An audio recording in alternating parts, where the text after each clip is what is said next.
जब बड़े नेता का बयान आ जाता है, बड़े नेता का इंटरफेयर हो जाता है, तो हर पॉलिटिकल पार्टी के जब कदावर नेता का कोई बात आ जाता है तो कनीय नेता को धैर्य की प्रतीक्षा करना चाहिए। नेता का निर्देश और निर्णय का अनुपालन करना चाहिए, चाहे जोन पार्टी।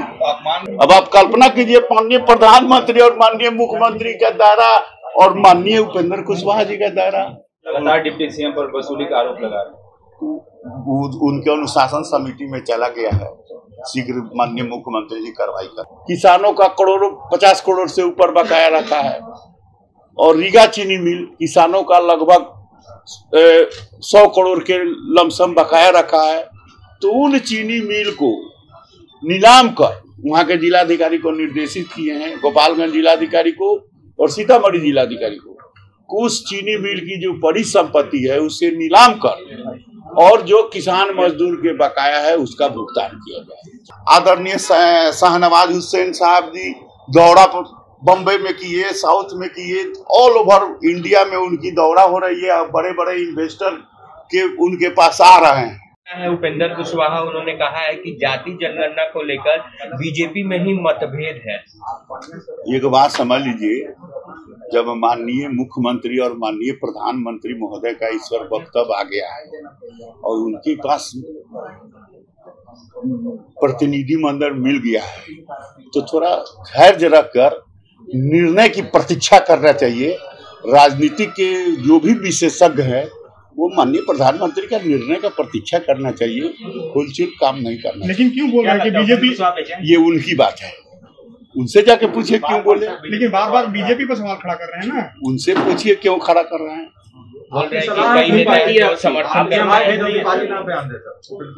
केवल बात सुनिए, जब बड़े नेता का बयान आ जाता है, बड़े नेता का इंटरफेयर हो जाता है, तो हर पॉलिटिकल पार्टी के जब कदावर नेता का कोई बात आ जाता है तो कनीय नेता को धैर्य की प्रतीक्षा करना चाहिए। नेता का निर्देश और निर्णय का अनुपालन करना चाहिए, चाहे जोन पार्टी। आप मान रहे हैं कि उपेंद्र कुशवाहा बड़े नेता नहीं है?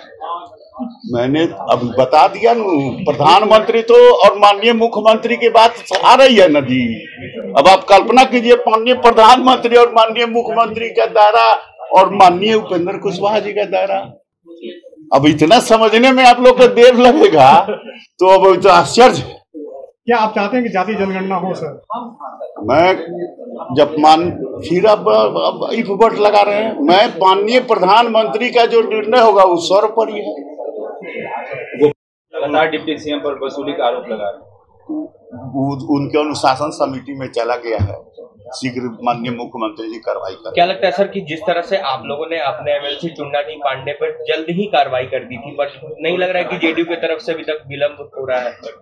ये उनका मामला है, उनका ये अनुशासन कमेटी है। अरे उनकी अनुशासन कमेटी है, स्वयं माननीय मुख्यमंत्री के बाद उप मुख्यमंत्री होते हैं, तो मुख्यमंत्री इसकी संज्ञान लेके अपनी कार्रवाई करेंगे। संख्या के कारण जदयू डर रही है क्या कार्रवाई?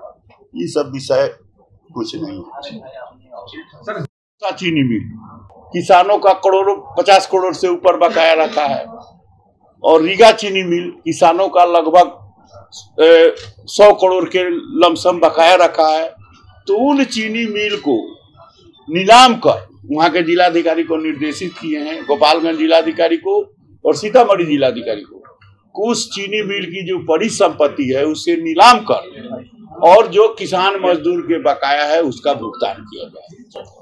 तो ये मेरे विभाग से संबंधित कब तक ये नीलामी हो जाएगा? ये प्रक्रिया है, जिलाधिकारी के पास थोड़ा अभी जाकर तनी उनका भी ले लीजिए कि कितने दिन में प्रक्रिया पूरा करेंगे। सरकार तो आदेश दिया, आदेश तो सरकार का होगा ना सर कि 1 महीना 2 महीना के अंदर वो प्रक्रिया है, त्वरित हमने लिखा है त्वरित। तो आप थोड़ा आप लोग के चैनल वहाँ है तो उसको भी अवेयरनेस के लिए जिलाधिकारी के पास जाकर गोपालगंज और सीतामढ़ी से पूछना चाहिए। आपका भी अवेयरनेस का काम है, समाचार मीडिया का, इसको अवेयरनेस कराइएगा तो और तो गति आएगा। और हमारे जो किसान हैं, मजदूर हैं, जिनकी बरसों का बकाया है, ऐसा ही निर्णय मोतिहारी चीनी मिल का भी जो बकाया है उसकी भी परिसंपत्ति को नीलाम करके और भुगतान कराने का निर्देश दिया है। और ये सब काम हम लोगों ने जिलाधिकारी को एक एक गन्ना विभाग का अधिकारी लगाए हैं और जिलाधिकारी को निर्देशित किए हैं कि त्वरित इसकी परिसंपत्ति की पता लगावे। LRDC ADM को हम लोगों ने नोडल पदाधिकारी बनवाया है कि और किसान मजदूर का जो भी बकाया है उसको भुगतान किया जाए। काम है, सरकार नीति बनाती है, तो सरकार, बिहार सरकार देश का पहला राज्य है और माननीय मुख्यमंत्री महोदय ने एथेनॉल नीति बनाई है जिस पर 35,000 करोड़ का इन्वेस्टरों ने अपनी सहमति भारत सरकार को दिया है। और लगातार हमारे उद्योग मंत्री आदरणीय शाहनवाज हुसैन साहब जी दौरा बम्बई में किए, साउथ में किए, ऑल ओवर इंडिया में उनकी दौरा हो रही है। बड़े बड़े इन्वेस्टर के उनके पास आ रहे हैं। तो अभी लॉकडाउन की प्रक्रिया है, अब लॉकडाउन आज से शुरू खत्म हुआ है, अब आने जाने का व्यवस्था चालू हुआ है।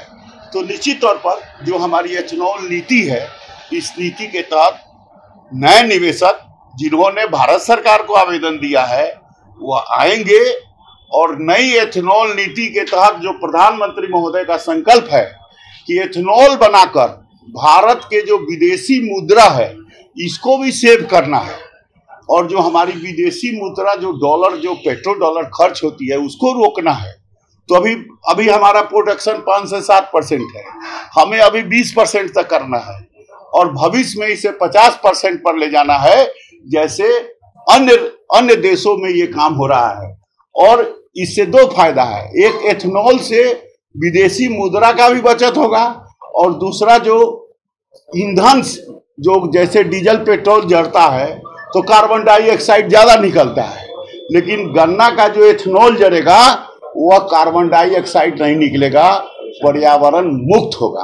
तो ये भी दोनों दिशा में जो भारत की सरकार है, राज्य की सरकार, अपने माननीय मुख्यमंत्री महोदय, इस दिशा में देश आगे बढ़ रही है। सरकार कोई भी प्राइवेट इंडस्ट्री नहीं लगाती है। जो भी प्राइवेट उद्योगपति हैं, किसान मजदूर के रुपया बकाया रखे हैं, उनकी परिसंपत्ति को नीलाम कर किसान मजदूर की रुपया दी जाएगी, ये बात है। और सर नए मिल नहीं लगाया गया, मेरा ये सवाल है सर। नया फैक्ट्री नहीं है, चाहे वह साथ, फिर बात सुनिए, सुनने का प्रयास कीजिए। पूरे में भारतीय जनता पार्टी बिहार प्रदेश सहयोग कार्यालय में हम लोग जो आम जनता है उसके फरियाद को सुनते हैं, उससे संबंधित जिलाधिकारी को निर्देशित करते हैं। तो अभी हमारे जिम्मे विधि एवं गन्ना विभाग है, तो इससे संबंधित एक हाजीपुर का ये फरियाद आया है कि हाजीपुर शहर में राम जानकी मठ है जिसको अतिक्रमित कर लिया गया है, जिस पर कई आदेश है सीओ का, कलेक्टर का, लेकिन फिर भी ये नामचीन लोग इसको छोड़ नहीं रहे हैं। तो मैंने जिलाधिकारी को निर्देशित किया है कि चाहे जितना भी बड़ा नामचीन लोग हो, मठ मंदिर के साथ छेड़छाड़ न करे।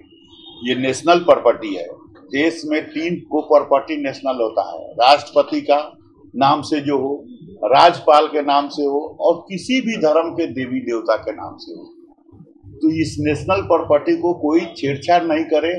ये विधि विभाग और धार्मिक न्यास बोर्ड हर जिला में घूमकर, कल वैशाली हम लोग छपरा प्रमंडल में थे, कल भागलपुर प्रमंडल में रहेंगे, हर प्रमंडल स्तर पर विधि विभाग, न्यास विभाग घूम कर और जिलाधिकारी को निर्देशित कर रहा है कि जो भी परिसंपत्ति है उस संपत्ति का एक विस्तार से आप एक प्रपत्र में भर कर दे, ताकि जो सर्वे हो रहा है, जो पेडेस्ट्रल सर्वे है, जो RS सर्वे है, रीजनल सर्वे है, उस सर्वे के जो सूची में मठ मंदिर का नाम है वह आ जाए कि अब माननीय मुख्यमंत्री जी का सर्वे करा रहे हैं तो सर्वे में हमारी संपत्ति आ जाएगी, लेकिन ठाकुर जी का चिंता कौन करेगा, राम जानकी का चिंता कौन करेगा। उसी प्रकार माननीय प्रधानमंत्री महोदय का कहना है कि हम भूमि स्वामित्व प्रमाण पत्र देंगे जो 1,40,00,000 लोगों को बटा चुका है। तो ठाकुर जी का भूमि स्वामित्व प्रमाण पत्र कौन बनाएगा। तो इसलिए ये आवश्यक है कि जो हमारे मठ मंदिर, जो हमारे नेशनल प्रॉपर्टी, इसको संरक्षण संवर्धन करना और इस दिशा में लोगों को अवेयरनेस लाना कि मठ मंदिर नेशनल प्रॉपर्टी है, इस प्रॉपर्टी को छेड़छाड़ न करें, इस प्रॉपर्टी को अवैध लिखा पढ़ी न